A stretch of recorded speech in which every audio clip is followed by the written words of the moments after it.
నమస్తే అండి. Welcome to సనాతన స్టోరీస్.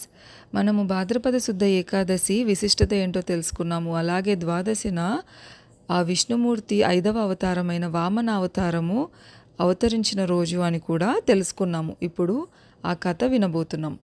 పూర్వము యుద్ధమున దైత్యరాజైన బలిచక్రవర్తి ఇంద్రుని వలన పరాజయము పొంది గురువైన శుక్రాచార్యుడిని శరణు వేడెను. కొంతకాలము గడిచిన తరువాత గురుకృప వలన బలి స్వర్గముపై అధికారం సంపాదించెను.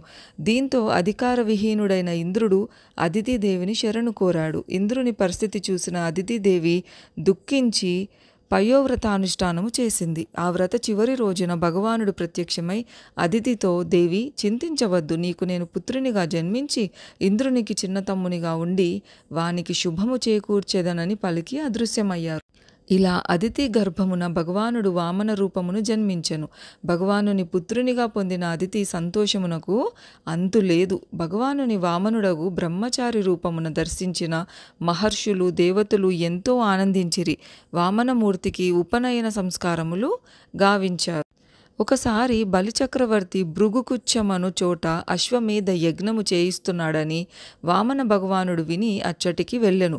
ఒక విధమైన రెల్లుగడ్డితో మొలత్రాడును యజ్ఞోపవీతమును ధరించి శరీరముపై మృగచర్మము శిరస్సున జడలు ధరించిన వామనుడిని బ్రాహ్మణ రూపమున యజ్ఞమండపమునందు ప్రవేశించాడు.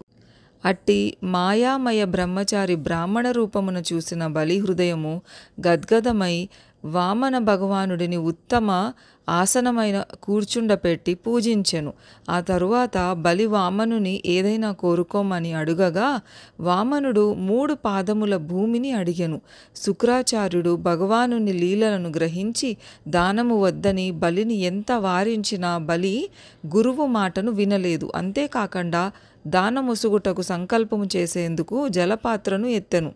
శుక్రాచార్యుడు తన శిష్యుని మేలుకోరి జలపాత్ర ఎందు ప్రవేశించి జలము వచ్చు దారిని కూడా ఆపెను. కానీ వామన భగవానుడు ఒక దర్భను తీసుకొని పాత్రలో నీరు వచ్చే దారిని ఛేదించెను.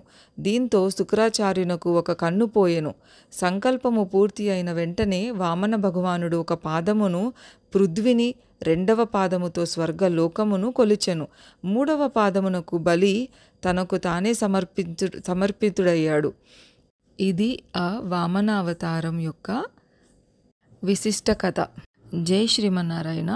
ఈ వీడియో కనుక మీకు నచ్చినట్లయితే, ఇన్ఫర్మేటివ్గా అనిపించినట్లయితే లైక్ చేయండి, షేర్ చేయండి. అలాగే కమెంట్స్ ద్వారా మీ ఒపీనియన్ చెప్పండి. సనాతన స్టోరీస్ పేజ్ని సబ్స్క్రైబ్ చేసుకోవడం మర్చిపోకండి. మరిన్ని వీడియోస్ మిస్ అవ్వకుండా చూసేయండి. సర్వేజన సుఖినో భవంతు. అందరికీ వామన జయంతి శుభాకాంక్షలు.